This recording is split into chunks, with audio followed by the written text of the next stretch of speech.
ही महल में शोर हुआ कि कोई महल में दाखिल हुआ है। कद आमद दियो को ये सुनकर बहुत गुस्सा आया।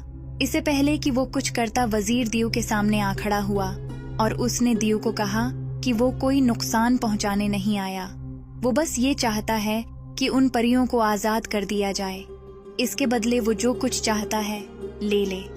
कद आमद दियो हंसने लगा, लेकिन वजीर ने उसे यकीन दिलाया कि वो पीछे नहीं हटेगा और जो कुछ वो कहेगा वो करेगा। दियो ने कहा कि अगर तुम मेरे 2 काम कर दो तो मैं उन परियों को छोड़ दूंगा। वजीर राजी हो गया। दियो ने अपनी उंगली में से एक खूबसूरत अंगूठी उतारी और दरिया में फेंक दी। मुझे कल सुबह तक ये अंगूठी वापस चाहिए।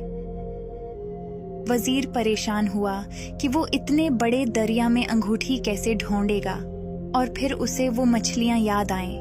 उसी दरिया में ही वो मछलियां रहा करती थीं। उसने उन मछलियों को बुलाया और सारा माजरा बयान किया। मछलियों ने कहा, तुम फिक्र मत करो, हम तुम्हें सुबह होने से पहले अंगूठी ला देंगे। और ऐसा ही हुआ। मछलियों ने अंगूठी लाकर वजीर के हवाले की। वजीर ने वो अंगूठी दियो को पेश की, लेकिन जल्द ही दियो ने अपनी दूसरी शर्त भी रख दी। उसने 3 बोरियां बाजरे की जमीन पर गिराएं और कहा कि कल दोपहर तक ये सारा बाजरा मुझे बोरियों में वापस चाहिए। वजीर फिर परेशान हुआ। तब वहां चूंटियों की फौज आ गई और उन्होंने दोपहर तक 3 बोरियां बाजरे से भर दें। दियो ये देखकर बहुत हैरान हुआ। वजीर ने कहा, मैंने तुम्हारी शराइत पूरी की और अब उन परियों को जाने दो। दियो हंसा और कहा कि तुम इंसान बहुत बेवकूफ हो। तुमने मेरी बातों का यकीन कर लिया। मैंने तुमसे झूठ बोला था।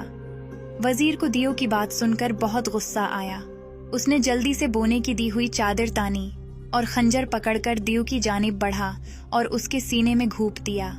दियो बुलंद आवाज में चीख मारता हुआ जमीन बूस हो गया।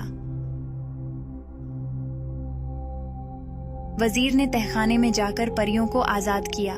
परियां उसे उठाकर वापस बादशाह के पास ले आएं। परियों ने बादशाह का बहुत शुक्रिया अदा किया और तोहफतन बिल्कुल वैसा ही दरख्त बादशाह के बाग में बना के दिया, जैसा कि बादशाह ने ख्वाब में देखा था।